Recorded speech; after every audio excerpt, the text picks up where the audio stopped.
aku pribadi dan rombongan yang mengantarkan saya ke tempat ini. Assalamualaikum warahmatullahi wabarakatuh.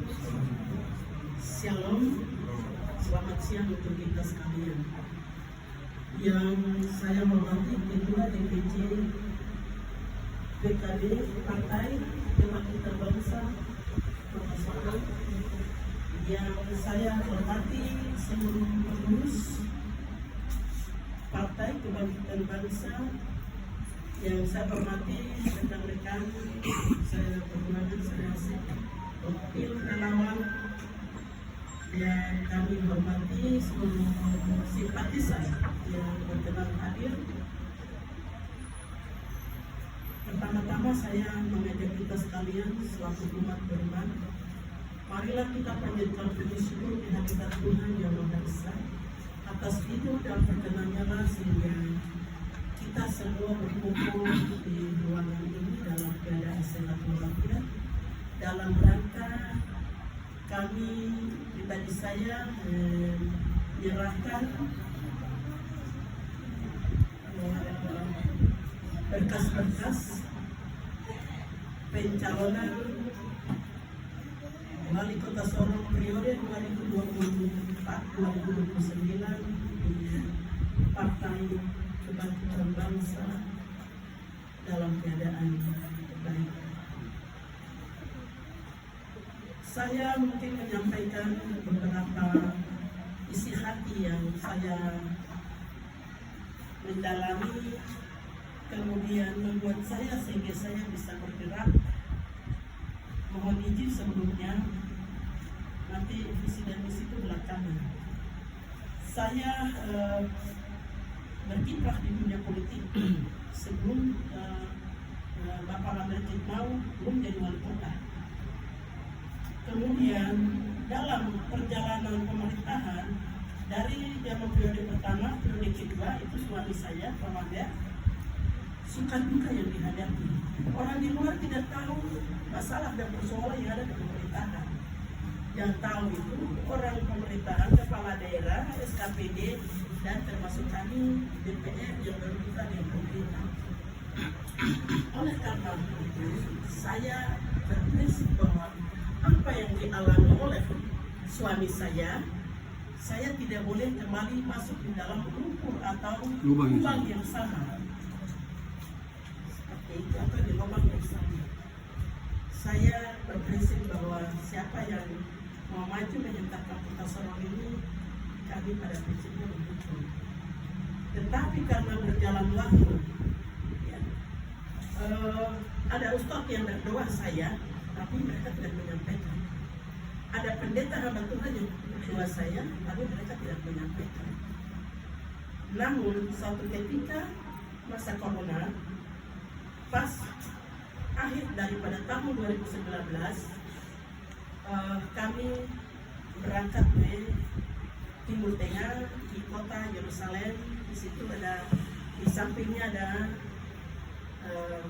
kota Palestina, berdampingan seia sekata. Mereka melaksanakan tugas pemerintahan politik dan seterusnya itu ya, dalam kota aman-aman, tapi di luar ya seperti itu yang kita saksikan.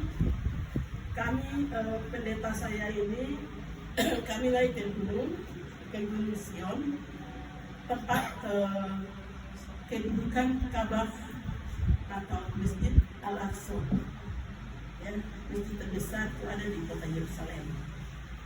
Setiap umat Kristen maupun Nasrani, Muslim seluruh dunia ke sana itu tidak bisa naik ke atas, itu di mana atas. Tapi waktu itu kami naik berdoa, setelah kembali terus kami menyusul ke Gunung Sinai, berlari dan naik pesawat di kota Jordania dan pulang ke Indonesia. Dari situ ada seorang hamba Tuhan yang membawa saya di dalam ruangan setiap hari sebelum membangun masjid. Kemudian dia berdoa, itu di suasana itu halaman menjamakan, di sini tempat berdoa. Dia berdoa begini, Tuhan, Pak Lambertit mau Besok tahun 2022 dia turun. Siapa yang membawa kota Sorong ini ke depan lagi? Yang jauh lebih bagus, lebih indah, lebih sejahtera. Saya berdoa dan menyerahkan Mama Ketua dalam hambanya, Tuhan untuk bawa dia, pakai dia, utus dia sebagai wali kota periode 2024-2029. Selesai bayar, kita keluar untuk makan santai-santai saja di desa bukan mungkin. Saya tidak terima dengan membawa ketua saya untuk jadi wali kota. Karena sudah ada juga kita bisa merasakan di dalam rumah tangga keluarga. Tetapi beliau tidak pernah mengungkapkan satu kata. Nanti hari Senin depan datang lagi berdoa demikian dengan doa yang sama sampai 3 tahun. Itu tahun 2023 kemarin bulan April kami kembali lagi ke Yerusalem untuk merayakan Hari Raya Paskah. Dan kami naik lagi ke Sion, dikabar lagi selesai itu kami turun dan kami pergi makan di satu restoran Cina. Dan di situ ada Rani pun menurut orang bahasa Ibrani itu dia datang bersama kami dan dia berdoa. Selesai berdoa baru dia pulang, saya terus makan masakan.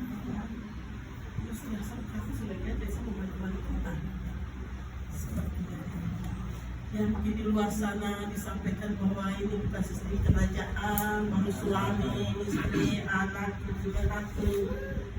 Baru ini bukan pemerintahan dinasti, baru turun temurun. Menurut manusia berbicara begitu, tapi Tuhan punya kehendak. Akhirnya merelakan saya hati rela, ya, baru saya menyatakan sikap untuk maju di hari ini. Saya merasa diri bahwa kalau kita mau maju atau berperang harus kita punya tombak, kita punya parang, kita punya senjata, kita punya pistol, baru kita bisa berperang melawan musuh. Jadi kalau kita mau menyeberang ke Dom, kita harus punya perahu, punya yongsong. Jadi saya meyakini bahwa ada perahu Partai Golkar yang saya sedang menakodai, pasti saya akan naik di partai itu. Tetapi Bapak ketahui bahwa semua ketahui juga bahwa ada satu teman kami yang disusun belakangan. Kami Partai Golkar itu ada punya mekanisme, ada punya diklat dan tulis, ya, ada punya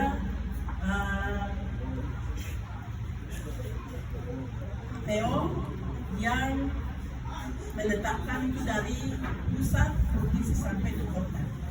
Tapi kalau ada di tengah jalan mengambil bagian juga di dalam, tidak apa-apa, kita pasrah saja. Ya. Saya ya pada prinsip oke, datang kita sama-sama, nanti kita lihat di titik akhir Partai Golkar itu jatuh kepada siapa. Saya walaupun Partai Golkar nanti diambil, ini hanya kita cerita dulu. Tapi ya jatuh kepada siapa, tapi dengan catatan partai-partai yang sedang saya mendaftar, kalau rekomendasinya jatuh ke saya tetap akan maju dan melawan partai Golkar. Itu cerita dulu. Tapi kalau cerita baik ya, saya tetap mendapat itu karena begini. Kami itu mendapat tugas dari ketua.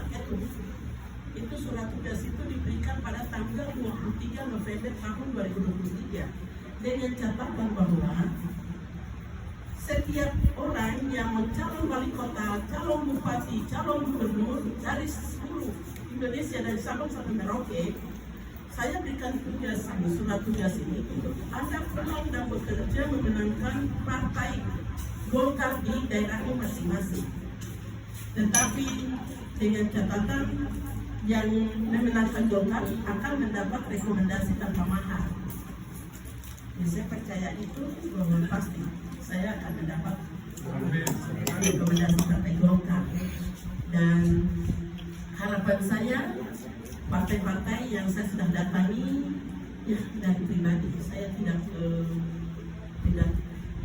mengharapkan, tetapi kalau misalnya ada LSI atau survei turun, kemudian mereka yang menjajaki ya langkah saya dari tahun 2009 sampai pada hari ini, berarti 15 tahun saya kiprah di dunia politik.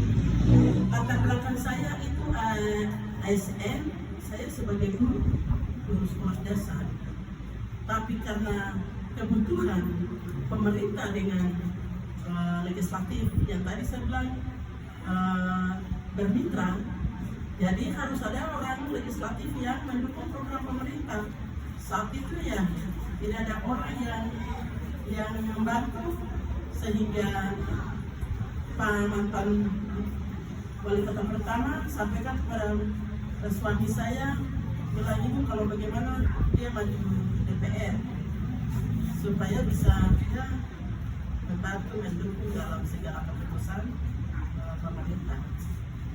Jadi ya terpaksa saya mundur dari pejabat negeri rasa hormat. Kalau orang mundur dari pejabat negeri kan ada pensiunan, tapi saya tidak, karena masa kerja saya cuma baru 23 tahun, harus mencapai 50 tahun baru bisa dapat tunjangan pensiun.